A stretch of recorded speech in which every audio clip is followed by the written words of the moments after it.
Hello students, आज की video में हम सीखेंगे कक्षा 10 गणित की प्रश्नावली 3 में 3 है बहुपद की। इसमें आज हम सीखने वाले हैं प्रश्नावली 3.5 जो कि मूलों की प्रकृति किस प्रकार से निकाली जाती है पर आधारित है।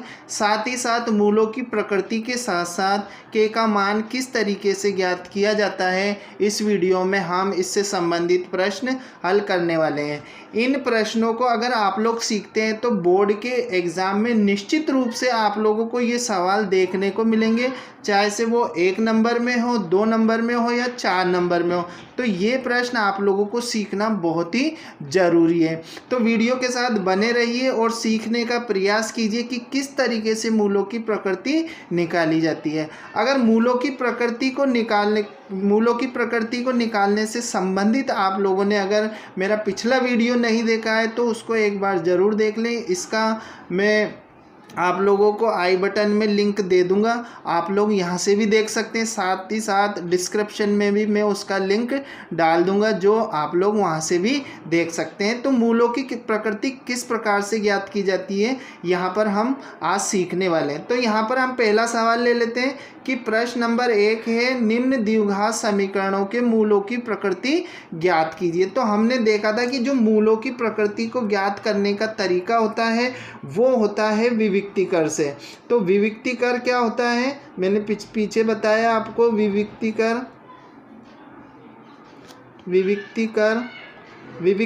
को क्या कहे हैं, अब कहा कैसे निकाला था हमने, b² - 4ac को हमने विविक्तीकर कहा था। इसी के आधार पर ही हमने पता लगाया था कि मूलों की प्रकृति वास्तविक तरीके मूल है, काल्पनिक है या बराबर मूल है। तो इसकी हम दिए गए समीकरण की हम द्विघात समीकरण का जो मानक रूप है, द्विघात समीकरण का मानक रूप क्या होता है। द्विघात समीकरण का मानक रूप होता है x² plus bx plus c बराबर 0। इस मानक रूप से हम दिए गए प्रश्न के द्विघात समीकरण की तुलना करेंगे। देखो यहाँ पर ax² है और यहाँ पर है 2x, यहाँ पर bx है, यहाँ पर है -4x, यहाँ पर c है और यहाँ पर है 3। तो हम इनके मान लिख लेते हैं। तो a बराबर हमारे पास आ गया 2, ठीक है। b बराबर कितना आ जाएगा, -4 आ जाएंगे, -4, और c बराबर हमारे पास आ गया 3। अब हम b² - 4ac में ये सारे मान रखेंगे तो हमारे पास क्या आ जाएगा, b² यानी -4 का होल स्क्वायर -4 × a का मान कितना है, 2 है, और c का मान कितना है, 3 है। तो देखो यहाँ पर -4 का जब हम वर्ग करेंगे यानी -4 × 4 करेंगे तो ये हो जाएगा 16, -4 दूनी 8 और 8 तिये 24, ठीक है। जब हम इसको घटाएंगे तो हमारे पास आ जाएगा -8 आ जाएगा, ठीक है। अब हमने देखा था कि अगर b² - 4ac का मान 0 से छोटा हो तो मूल कैसे होते हैं, काल्पनिक मूल होते हैं और भिन्न होते हैं। तो हमारा जो समीकरण दिया गया 2x² - 4x + 3, तो इसके मूल भी कैसे होंगे, काल्पनिक और भिन्न होंगे, क्योंकि b² - 4ac का मान 0 से छोटा है, माइनस में संख्या आई है तो ये 0 से छोटा हो गया, ठीक है। अब इसी तरीके से हम प्रश्न नंबर 2 देख लेते हैं। ये थोड़ा अलग तरह का प्रश्न है। इसमें आप लोगों को भिन्न के रूप में अचर पद दे रखा है। तो बहुत से स्टूडेंट ऐसे होते हैं जो मात्र देखने से ही उस सवाल को कठिन समझ लेते हैं, लेकिन ऐसा नहीं करना है हम इसकी तुलना फिर मानक रूप से करेंगे। तो यहाँ पर x² plus bx plus c से इसकी तुलना करेंगे तो हमारे पास आ जाएगा a बराबर आ गया 3, ठीक है, b बराबर आ गया -2 और c बराबर क्या आ गया 1/3 आ गया, ठीक है। अब हम इसको b² - 4ac में रखेंगे तो b² का मतलब क्या हो गया, b² का मतलब हो गया -2। देखो यहाँ पर b का मान कितना है, -2 है, तो b² यानी माइनस के 2 का whole square minus 4 into 3a रख दिया और फिर इंटू सी कर देंगे, 1/3 कर देंगे। तो ये 3 से 3 कैंसिल हो गया और यहाँ पर हमारे पास -2 का होल स्क्वायर करा हमने तो कितना आ गया, 4 आ गया, -4। तो हमारे पास जो आंसर आया है वो कितना आ गया, 0। तो हमने देखा था कि अगर b² -4ac का मान अगर 0 आता है, b² -4ac का मान अगर 0 आता है तो दिए गए द्विघात समीकरण के मूल वास्तविक और कैसे होंगे, बराबर होंगे,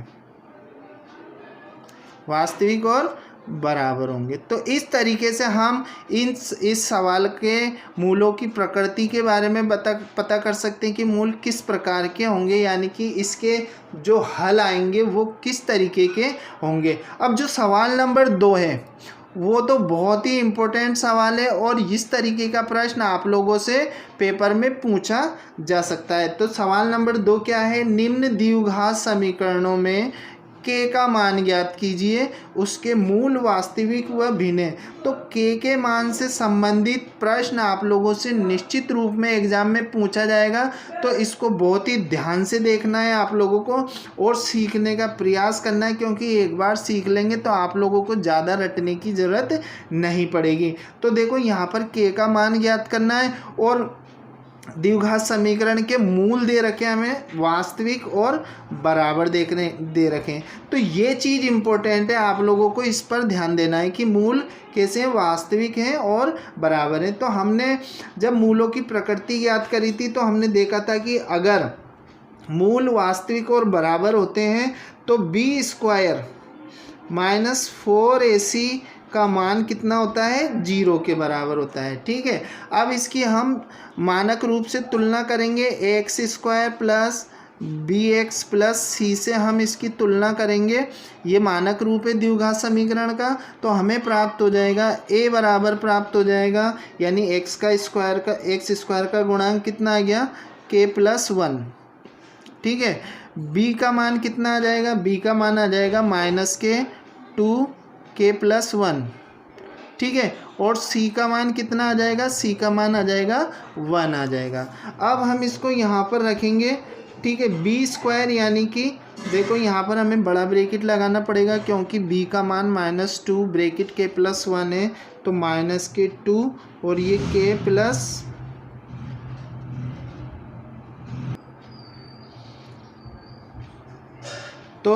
k+1 का होल स्क्वायर करेंगे, फिर -4 इंटू a कितना आ रहा है, k+1 आ रहा है, k+1 करेंगे और इंटू c का मान कितना है, 1 है, तो 1 रख देंगे।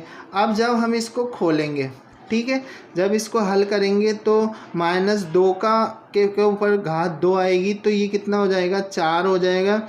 ठीक है, और फिर आएगी k+1 पे घात 2 माइनस ये कितना हो जाएगा, 4k+1 हो जाएगा। ठीक है, 4k+1 हो जाएगा ये। और इसके बाद क्या करेंगे हम, इसके बाद हम यहाँ पर सूत्र लगाएंगे, a + b का होल स्क्वायर की सर्वसमी का इस्तेमाल करेंगे यहाँ पर, और ये हो जाएगा a² + b² + 2ab। ठीक है, इसका इस्तेमाल करेंगे यहाँ पर हम। तो a बराबर तो यहाँ पर क्या है, a बराबर तो है k और b बराबर क्या है, यहाँ पर 1 है इसमें। ठीक है, तो ये हो गया 4 और k यानी a मतलब k का स्क्वायर प्लस 1 यानी b का square plus 2 into k। a का मान तो a का मान k है और b का मान 1 है, तो 2k आ जाएगा -4k+1। ठीक है, अब हम क्या करेंगे, ये बराबर में 0 चल रहा है इसके, क्योंकि मूल वास्तविक और बराबर है तो बराबर में 0 चल रहा है। अब यहाँ पर हम इसको मल्टीप्लाई कर देंगे तो 4k² प्लस 4 प्लस 4 दूनी 8k।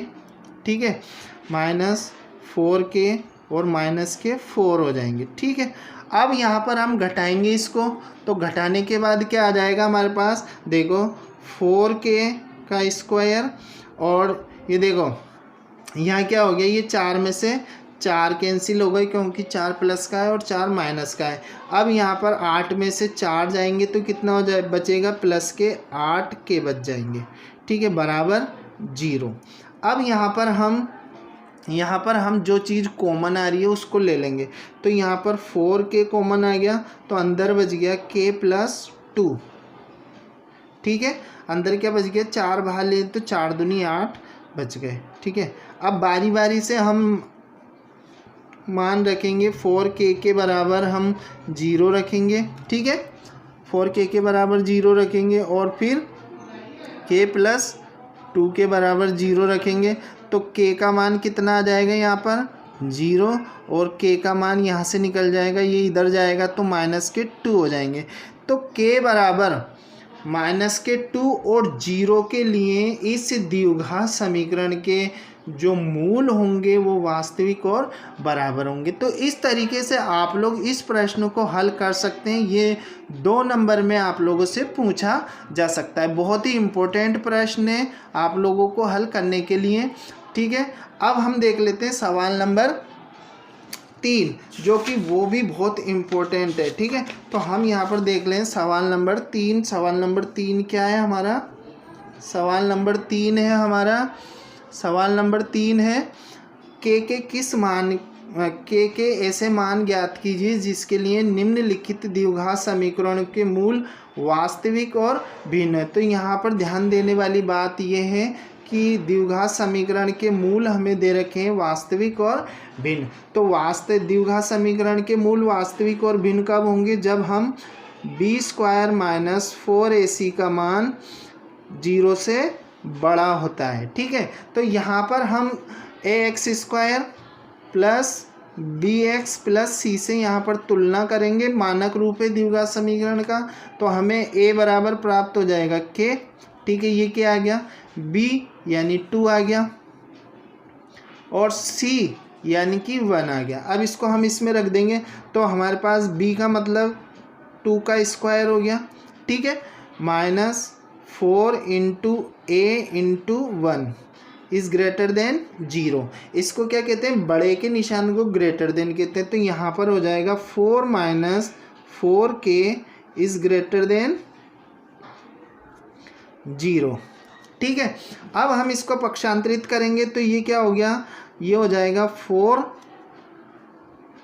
Is greater than 4k, ये उठ के इधर आएगा तो माइनस का प्लस हो जाएगा, ठीक है। अब हम क्या करेंगे, यहाँ पर लिखेंगे 4k इज़ लेस देन 4, इसको हमने पलट के लिख लिया। तो हमारा जो आंसर है वो क्या निकल के आ जाएगा, k इज़ लेस देन 4/4, यानी कि k का मान कितना आ गया, k का मान आ गया 1।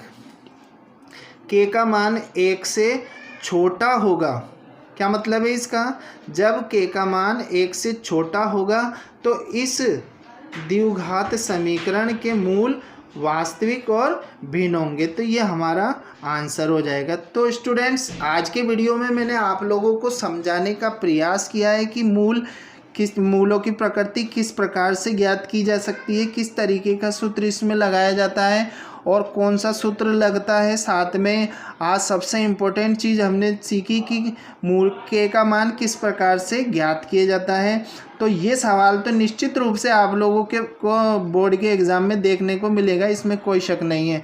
तो अगर वीडियो आप लोगों को अच्छा लगा है और वीडियो पसंद आए तो इसको लाइक कर दीजिए, दोस्तों के साथ शेयर ज़रूर करना और चैनल पर नए हो तो चैनल को सब्सक्राइब करना, साथ में बेल आइकॉन को प्रेस ज़रूर करना इस तरीके की वीडियो प्राप्त करने के लिए। तो इस वीडियो में इतना ही, अगले वीडियो में हम फिर मिलेंगे, तब तक के लिए जय माता दी।